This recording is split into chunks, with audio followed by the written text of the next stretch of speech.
private loans are loans that are executed between an individual and another payer. And that payer can be an organization that provides loans. It could be a loan between a private individual. You could have a private loan between a student and their own parent. And then you have government-backed private loans, which is what we used to have. And then under the Obama administration, they really edged out the private marketplace to have federal student loans. There is such a huge difference. Government student loans are offered by the U.S. Department of Education, and they have significant benefits because they allow for various payment levels, and also there can be forgiveness programs. Private student loans are offered by banks or credit unions. They require a credit history check and are often dispersed directly to the borrower's academic institution. They are usually more expensive than a federal loan, and also you would not qualify for benefits like this deferred interest or public service loan forgiveness or changes in the levels of repayment that you make. I don't think the government should be providing student loans. I think there are certain skill sets that when we have a federal loan program that doesn't look at, what career choice are you making? How long are you taking to get through? There's no parameters. And so we have lost this personal responsibility for, what pathway you go in life, how do you pay for that, and who's responsible for that. I absolutely believe the government should be providing student loans. Private loans can be daunting. They can charge high interest rates that accrue while students are still in school and have not yet started a career, whereas federal student loans make college degrees more attainable.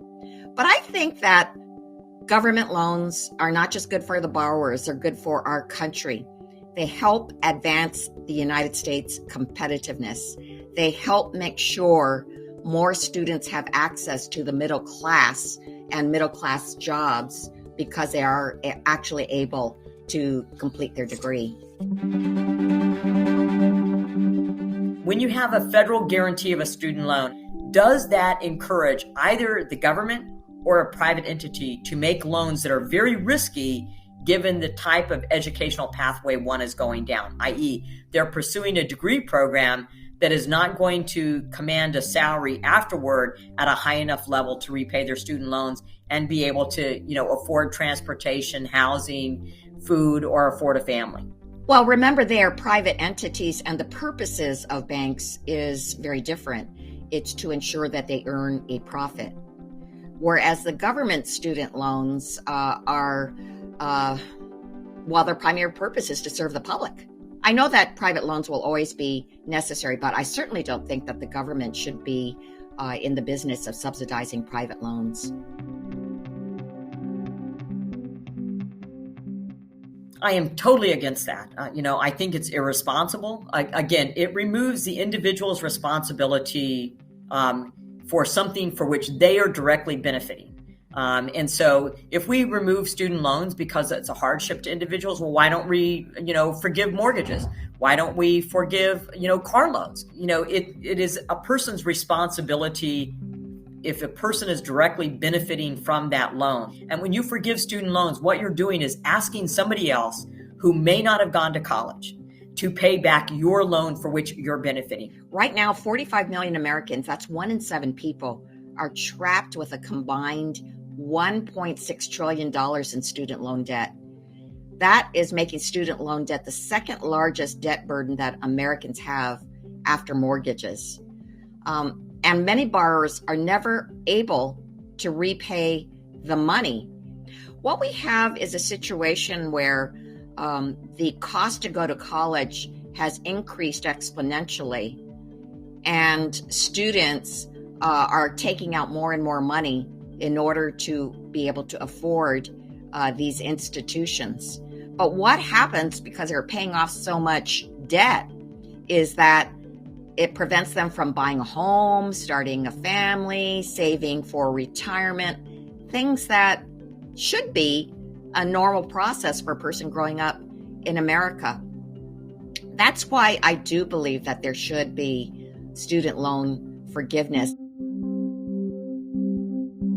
Currently, they're not. And I think with any of these processes, if this is something that we're going to consider that a student loan would be dischargeable in a bankruptcy, that's something that has to be decided and figured into that loan. And then that has to figure into the risk of, loaning or borrowing. And currently that's not figured into that framework. So it's not something you say, we're going to do this today and then going forward. This is something that you would come to the conclusion. I think that there are tremendous risks to doing that. Federal student loans, unlike other types of debt, are only dischargeable in bankruptcy if a borrower can demonstrate in bankruptcy court that the student loan imposes an undue hardship.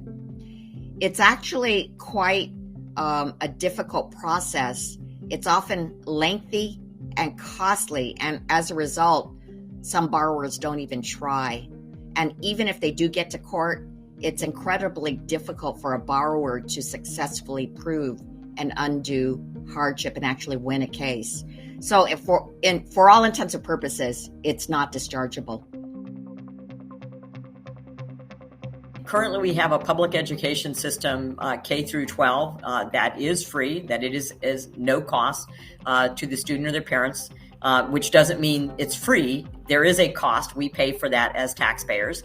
But when it comes to higher education, so we've had exchange students come live with us for a year when they were in high school. And it was interesting talking to these students who have college paid for. And I remember specifically talking to the father of one of the students from Denmark who said, this is costing us trillions and trillions of dollars. Students are delaying graduating. They're now taking 5 to 6 to 7 years to graduate college. There are no jobs that are available for them. Before I came to Congress, I was a community college professor for over 20 years. I've seen firsthand how life-changing a college degree can be for individuals who are working to build a better future for themselves.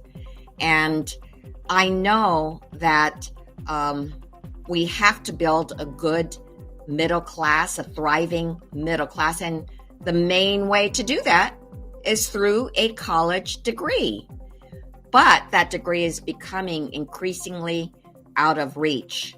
And that's why I think we do have to go towards eliminating tuition. We can start with eliminating it for all students at community colleges.